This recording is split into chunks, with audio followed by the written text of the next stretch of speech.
Hey guys welcome back to my channel. तो मैं आ चुकी हूँ अपनी एक और न्यू वीडियो के संग and the topic is how to prepare CUET with boards. ये हर क्लास 12th स्टूडेंट का डाउट होता है कि हमें साथ प्रिपेयर करनी है, अलग से जाके लास्ट के महीने में हो जाएगा, हमें कुछ ज्वाइन करना है कि नहीं। एंड ये सेम डाउट्स मेरे भी थे but somehow I figured it out. तो मैंने सोचा क्यों ना मैं अपनी जूनियर्स को भी टिप्स दूँ। एंड मैं आपको बताना चाहती हूँ कि मुझे एक बहुत ही अच्छे दिल्ली यूनिवर्सिटी के कॉलेज में एडमिशन मिल गया है। मैं कुछ ही टाइम में वहाँ मूव आउट कर जाऊँगी एंड मैं अपनी नेक्स्ट वीडियो में डेफिनेटली रिवील करूँगी कि मुझे कौन सा कॉलेज अलॉट हुआ है। तो मैं अब आपको टिप्स देना चाहती हूँ सीयूईटी की। देखिए, सबसे सिंपल सी बात है, अपनी 12th प्रिपेयर कर लो, आराम से सीयूईटी हो जाएगा। इतना कुछ बहुत बड़ा वो नहीं है, सारी चीज़ें 12th की ही सेम होती हैं, इंग्लिश ही अलग होता है बस। तो तुम 12th अच्छे से कर लो, सारे कॉन्सेप्ट्स क्लियर रखो, आराम से पढ़ो ताकि लास्ट में प्रेशर नहीं पड़े, क्योंकि कुछ चीज़ें थोड़ी एक्स्ट्रा पढ़नी पड़ती हैं तो वो एक्स्ट्रा लास्ट में ही पढ़ी जाती है, साथ में नहीं हो पाता है वो। साथ में तुम 12th पढ़ो, कॉन्सेप्ट्स क्लियर रखो, एकदम बढ़िया से होने चाहिए ताकि लास्ट में बिल्कुल भी प्रेशर फील ना हो। तो मैं बताना चाहूँगी कि मैंने पीडब्ल्यू का प्रवेश सीयूटी ज्वाइन किया था। मतलब वो मेरा बोर्ड्स के संग ही लिंक था, बोर्ड्स प्लस सीयूटी। बोर्ड्स तो मैं अच्छे से प्रिपेयर कर रही थी, लेकिन सीयूटी का ना बीच में प्रेशर आ रहा था, मतलब बहुत ज़्यादा क्लासेस हो रही थी दिन की। तो मैंने स्टार्टिंग में तो अटेंड करी, जोश जोश में किया, सीयूटी प्रिपेयर करेंगे साथ में। तो मैं स्टार्टिंग में तो क्लासेस ले रही थी, एमसीक्यू सॉल्व कर रही थी, लेकिन इवेंचुअली वो बीच में जाके मेरा बैकलॉग हो गया, वो मिस हो गया, क्योंकि स्कूल के प्री बोर्ड्स फाइल्स एग्जाम्स आ रहे हैं, उन सब में उलझ के मेरा वो प्रवेश सीयूटी पीछे छूट गया और बैकलॉग हो गया। देन आई थॉट कि अभी प्रवेश सीयूटी छोड़ देते हैं, अपने बोर्ड से फोकस करते हैं, यहाँ के कॉन्सेप्ट क्लियर करते हैं, सीयूटी में हो जाएगा, लास्ट के महीने में देख लेंगे। एंड तो मैंने तब वो छोड़ दिया। तो मैंने अपनी क्लास 12 के कॉन्सेप्ट ही बहुत अच्छे क्लियर कर लिए थे and eventually I scored a very good marks in class 12 boards. तो इसलिए मैं कहना चाहूँगी कि आप क्लास 12 पे बहुत अच्छे से ध्यान दें ताकि आपका लास्ट में जाके सीयूटी भी बहुत अच्छा हो जाए। तो अब मैं आपको देना चाहूँगी सब्जेक्ट वाइज टिप्स। तो पहला सब्जेक्ट है हमारा अकाउंट्स, जिससे हम सभी डरते हैं। इवेंचुअली मैं भी डरती ही थी बट मेरे अच्छे मार्क्स आ गए, क्योंकि ऑफकोर्स पढ़ाई करेंगे तो वो अच्छे आएंगे। तो इम्पॉर्टेंट बात है एनसीईआरटी। सीयूईटी मतलब जो एनटीए है वो एनसीईआरटी पे बहुत फोकस करता है, तो आपको एनसीईआरटी तो मतलब पढ़नी ही पढ़नी है लास्ट में जाके। स्पेशली है एनसीईआरटी की थ्योरी। अकाउंट में जो थ्योरी है वो बोर्ड्स में इतनी प्रोमिनेंट नहीं होती है, लेकिन सीयूटी में थ्योरी की एज इट इज लाइंस आती है एनसीईआरटी की उठ के। तो ये जो एनसीईआरटी थी मैंने लास्ट में ही पढ़ी थी। एंड क्योंकि मेरे पास एनसीईआरटी नहीं थी, हम तो टीएस ग्रे वाली पढ़ते हैं, तो मैंने सोचा कि क्या मैं एनसीईआरटी खरीदूं। तो जो निक्कू सर है पीडब्ल्यू के, सुनील पांडा सर हैं, मैंने इनकी यूट्यूब पे क्लासेस करी थी। ये लोग प्रॉपर थ्योरी की 4-4 घंटे 6-6 घंटे के इनके वन शॉट्स हैं, तो मैंने वहीं से इनकी थ्योरी पढ़ी थी। सुनील पांडा सर ने तो बकायदा एनसीईआरटी की हाईलाइटेड लाइन करके पूरी वो वीडियो बना रखी है। एंड ऑफ कोर्स क्लास 12 में भी थोड़ी बहुत थ्योरी पढ़ते हैं तो इतना तो याद रहता है, पर इसमें थोड़ी सी और थ्योरी हमें याद करनी होती है कि एज इट इज लाइन्स उठ के आ जाती हैं। And nextly is MCQ practice, क्योंकि हम बोर्ड्स में लॉन्ग आंसर्स के थ्रू प्रैक्टिस करते हैं, लॉन्ग आंसर के कॉन्सेप्ट्स हमें याद होते हैं, तो हमें वो छोटा छोटा थोड़ा अजीब लगता है। लेकिन अगर आपको लॉन्ग आंसर सॉल्व करने आते हैं तो उनका वो छोटा छोटा पार्ट भी आपको ऑब्वियसली सॉल्व करना आता होगा। तो थोड़ी एमसीक्यू प्रोन प्रैक्टिस करनी होती है लास्ट में जाके। तो मैं तो क्या करती थी, अपना यूट्यूब पे लगाती थी, YouTube accounts class 12 CUET PYQs. तो अपना सामने वीडियो चल रही है, पॉज से करके मैं क्वेश्चन सॉल्व कर लेती थी, तो ऐसे प्रैक्टिस हो जाती थी। बाकी प्रवेश सीयूटी का था तो मैं उसके टेस्ट सॉल्व कर लेती थी। मैंने हाँ मैंने सीयूटी की वो ओसवाल की बुक्स भी ली थी फॉर सीयूटी। उसमें पीवाईक्यूज थे accounts, BST, eco and English, मैंने इन चारों की बुक्स ली थी। मतलब वो इतनी बेनिफिशियल तो नहीं थी, बट हाँ ठीक है, थोड़े बहुत कॉन्सेप्ट सॉल्व हो गए थे, उसमें थ्योरी थोड़ी लिखी हुई थी, बट वो इतनी बेनिफिशियल भी नहीं थी। बहुत ही वैसे क्वेश्चंस थे उसमें, तो मैं नहीं रिकमेंड करूँगी आपको बुक लेने की। आप यूट्यूब पे जाइए, बिंदास आप सीयूटी पीवाईक्यू डालिए, बहुत अच्छा कंटेंट मिलेगा आपको हर टीचर का, तो आप वहाँ से आराम से प्रिपेयर कर सकते हैं। हमारे पास बहुत सारे सोर्सेज अवेलेबल है guys, no need to spend money on the books. Nextly the subject is eco. भाई इको में मौत आ जानी है, क्योंकि इसमें ना 11th की माइक्रो इकोनॉमिक्स भी आती है। मेरे टाइम पे तो माइक्रो, मैक्रो और इंडियन लाइक तीनों थी इस साल। तो मतलब मैक्रो और इंडियन तो रटी हुई थी, इंडियन तो खैर रटी थी, मैक्रो के कॉन्सेप्ट क्लियर थे। माइक्रो ये मैंने लास्ट के 1-1.5 महीने में पढ़ी थी, मतलब थोड़ा बहुत 11th याद था, लेकिन ऑफकोर्स रिवाइज करने में थोड़ा तो होता ही है, तो मैंने 2-3 बार एटलीस्ट पढ़ी थी। और मतलब इसमें थोड़ा सा डिफिकल्टी होगी, बट हो जाएगा, इवेंचुअली हो जाएगा, ऐसा भी कुछ डिफिकल्ट नहीं है। ऑफ कोर्स तुम 11th पढ़ के आए हो यार, इतने भी गधे थोड़ी हो तुम्हें याद नहीं होगा। एंड इसकी एनसीईआरटी बहुत बहुत बहुत ज़्यादा इंपॉर्टेंट है। एनसीईआरटी तुम्हें इको बीएसटी की तो करनी ही करनी है। मतलब इकोनॉमिक्स में मैक्रो इकोनॉमिक्स और माइक्रो इकोनॉमिक्स और इंडियन तीनों की ही मतलब एनसीईआरटी करनी है। मेरे पास नहीं थी, मैंने एनसीईआरटी बाय नहीं करी थी इसकी भी। इंडियन की जो एनसीईआरटी थी मैंने अपने टैब पे पढ़ी थी बकायदा, मतलब बहुत कुछ तो सेम था बट मैंने स्टिल उसमें पढ़ी थी। और मैंने 2 बार पढ़ी थी, 2 बार टैब पे इंडियन इकोनॉमिक्स की एनसीईआरटी रीड की थी, तो उसकी लाइंस बकायदा याद थी। बट सीयूईटी में लेजिट इंडियन के बहुत कम क्वेश्चंस आए थे और बहुत आसान क्वेश्चंस आए थे। नेक्स्टली मैक्रो इकोनॉमिक्स, वो तुम क्लास 12th में पढ़ के आते हो, बहुत सारे कॉन्सेप्ट्स तुम्हारे ऑलरेडी क्लियर होते हैं। लेकिन एनसीईआरटी में ना कुछ चीज़ें नहीं होती हैं जो बोर्ड्स में नहीं होती हैं, जो उस तरीके से नहीं होती हैं बोर्ड्स में, लेकिन वो सीयूईटी में एनसीईआरटी में जो बॉक्सेस होते हैं, मतलब वो थोड़ा अजीब है उनका। माइक्रो इकोनॉमिक्स एंड मैक्रो दोनों में ही जो एनसीईआरटी के बॉक्सेस होते हैं ना, उनमें जो कंटेंट होता है वो तुम्हें लेजेंड समझना पड़ेगा। And now I would like to suggest best teachers of economics. मैंने जो इकोनॉमिक्स पढ़ी थी वो थी इकोनॉमिक्स विद सुरभि गुप्ता, जिनका चैनल है सीयूईटी मार्क।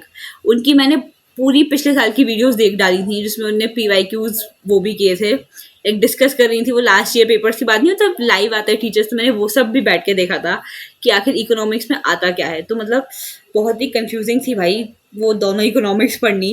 एक तो दोनों के इतने कॉन्सेप्ट्स होते हैं ना इकोनॉमिक्स में, आप समझ सकते हैं, every commerce student can connect कि इकोनॉमिक्स में बहुत कॉन्सेप्ट्स होते हैं। बट एनसीईआरटी तो तुम्हें करनी पड़ेगी। एनसीईआरटी की एज इट इज लाइन आती है, मतलब बहुत बारीक सी लाइन उठ के आ जाती है भैया उसमें थ्योरी के उसमें। न्यूमेरिकल्स ओके आसान होते हैं, बहुत ज़्यादा डिफिकल्ट नहीं आते हैं, बट इकोनॉमिक्स में तुम्हें थोड़ी एक्स्ट्रा मेहनत करनी पड़ेगी। एंड मेरे सबसे ज़्यादा मार्क्स इकोनॉमिक्स में ही आए, क्योंकि मैंने डर के मैंने इतनी इकोनॉमिक्स पढ़ ली थी ना लास्ट के 1-1.5 महीने में, तो हो जाएगा। बीएसटी सबसे आसान होती है, तुम क्लास 12 में भी बीएसटी एकदम बिंदास रटी लेते हो अपनी वो बुक, बस थोड़ी सी एनसीईआरटी तुम्हें पढ़नी है। मैं प्रेफर करूँगी तुम लोग क्लास 12 में ही एनसीईआरटी बाय कर लो बीएसटी की दोनों। 12th का वो लगभग सेम होता है, वो सेम लाइंस होती हैं वो। और मैंने तो लाइक लास्ट में जाके बाय की थी बोर्ड्स के टाइम पे। मेरे जो बिजनेस का बोर्ड्स था उसमें 10 दिन का गैप था, क्योंकि पहले से इतना पड़ा हुआ था। आई वाज लाइक 10 दिन में मैं क्या ही करूँगी, तो मैंने उसमें एनसीईआरटी रीड की थी। तो आई वाज लाइक रिवाइज भी हो जाएगा, एनसीईआरटी रीडिंग भी हो जाएगी। तभी मैंने इंपॉर्टेंट चीज़ें मार्क कर ली थी। एंड आफ्टर डैट जब सीयूटी प्रिपेयर कर रही थी मैं, तो वही इंपॉर्टेंट चीज़ें मैंने रिवाइज कर ली थी। तो बीएसटी थोड़ा आसान होता है क्योंकि आपको कॉन्सेप्ट क्लियर होते हैं, बस वो एज इट इज एनसीईआरटी की जो लाइंस होती हैं वो तुम्हें याद करनी है कि इस टॉपिक ये इसका हेडलाइन है और ये इसकी इंपॉर्टेंट सीयूटी मतलब लाइन है जो सीयूटी में पूछी जा सकती है। और ये ऑब्वियसली जब आप पीवाईक्यू सॉल्व करेंगे तो आपको ऑटोमेटिकली पता चल ही जाता है कि कौन सी चीज़ कौन सी लाइन इंपॉर्टेंट है। बाकी इसके भी मैंने पीवाईक्यू वैसे ही किए थे यूट्यूब पे लगा कर ही। बाकी मैंने हाँ इसकी एनसीईआरटी बाय कर ली थी लास्ट में, जो मैंने रीड कर ली थी।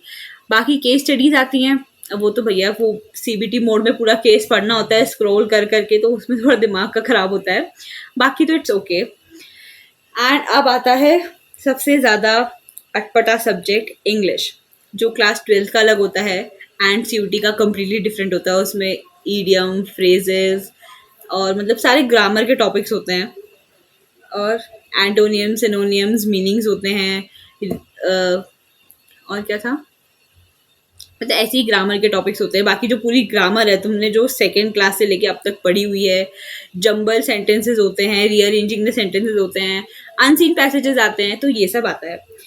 तो मैंने तो गलती की थी कि मैंने इंग्लिश लास्ट में जाके पढ़ी, मैंने पूरे साल नहीं पढ़ी। तो मेरे ऊपर से ना एकदम से बर्डन आ गया था इंग्लिश का कि अब मैं कैसे याद करूँगी, मैं वो कैप कैसे याद करूँगी, मैं ये सब कैसे याद करूँगी, क्या आएगा क्या नहीं आएगा, क्योंकि इंग्लिश अनप्रिडिक्टेबल होता है, कुछ भी आ सकता है, लाइक कुछ भी आ सकता है। तो आप प्रीवियस ईयर देख के भी कितना ही चले जाओगे, आप कितना ही याद कर लोगे। तो इंग्लिश में तो आई वुड प्रेफर आप अभी से रोज थोड़ा थोड़ा थोड़ा करके चलो। रोज 10 वोकैब देख ली, 20 देख ली, कुछ इडियम्स देख लिए, एक अपनी डायरी में लिखते रहो, ताकि तब आप जाके रिवाइज कर पाओ, एकदम से बर्डन नहीं आएगा। एंड इंग्लिश के लिए मैं आपको सजेस्ट करना चाहूँगी रुबाइका मैम, बहुत अच्छी इंग्लिश पढ़ाती है। आप रोज उनका एक लेक्चर भी देख सकते हो।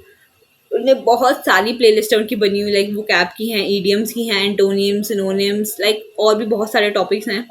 उनने उस सब पे वीडियोस बना रखी हैं, 20-20 मिनट की हैं, 30 मिनट की हैं।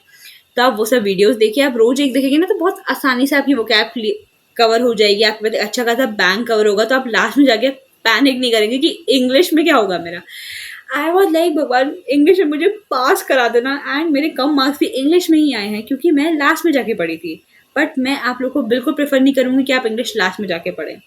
हालांकि लास्ट में जाके भी हो जाता है, बट आप थोड़ा शुरुआत से पढ़ के चलेंगे, और ऑफकोर्स यार अपनी वोकैब भी अच्छी होगी तो आप थोड़ा स्टार्टिंग से भी पढ़ के चलेंगे तो अच्छी ही बात है।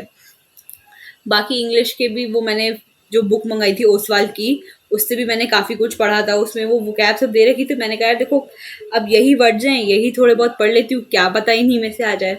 बाकी रुबाइका मैम के मैंने, क्योंकि मेरा पेपर थोड़ा सा लास्ट में था, लाइक 11 को शुरू हुए थे और मेरा 20 को पेपर था, और 12 को वो तीनों डोमेन सब्जेक्ट थे, वो तीनों साथ में पढ़ना भाई, मतलब पढ़ ही लिए थे, बस हो गया था क्योंकि वो पूरा पढ़ ही रहे थे तो कवर था सब कुछ, इतना ऐसा नहीं था। बाकी इंग्लिश था मेरा बाद में, तो मैंने जो पूरा एक हफ्ते उसकी वो आती है एनालिसिस वीडियो, टीचर्स जाते हैं, मैं देखती थी कि क्या आ रहा है क्या है, तो आप वो पूरा देखिए, इंग्लिश भी हो जाएगी आराम से, इतना भी कोई टफ पेपर नहीं आता है, हो जाता है। अब डिपेंड करता है ग्रामर ज़्यादा आएगी या वो कैब ज़्यादा आएगी, उस पर थोड़ा डिपेंड करता है। जनरल स्टडीज़ ये तो मैंने बस पेपर भर दिया था, ये मेरे सब्जेक्ट कॉम्बिनेशन में कंपलसरी नहीं था, बस मैंने ऐसे ले लिया था जनरल स्टडीज़। इसके लिए मैं कुछ पढ़ी भी नहीं थी, बिना पढ़े मैं जनरल स्टडीज़ का पेपर दे के आई थी। 50 में से 25 क्वेश्चन सॉल्व कर लिए थे मैंने इसके। Normal science, history, basic maths थी, रीजनिंग थी, तो जो थोड़ी बहुत आती थी कर ली थी मैंने।